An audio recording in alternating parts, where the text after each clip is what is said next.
দুস্থ মানুষদের শীতের হাত থেকে বাঁচাতে শীত বস্ত্র বিতরণ এবং মহিলা পুরুষদের সাইকেল প্রতিযোগিতায় পুরস্কার প্রদান করা হলো রবিবার।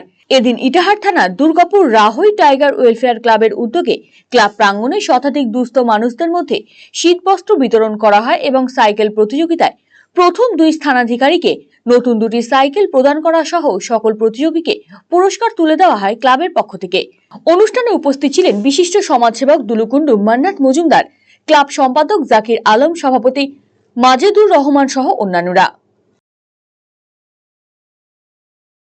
এই যে ক্লাব রাহই টাইগার ওয়েলফেয়ার ক্লাব, এটা হচ্ছে 11ই ডিসেম্বর এই ক্লাবের প্রতিষ্ঠাতা দিবস প্রতিষ্ঠিত হয় এবং সেই প্রতিষ্ঠাতা দিবস উপলক্ষে পুরুষ এবং মহিলাদের সাইকেল অবিরাম সাইকেল প্রতিযোগিতা হয়।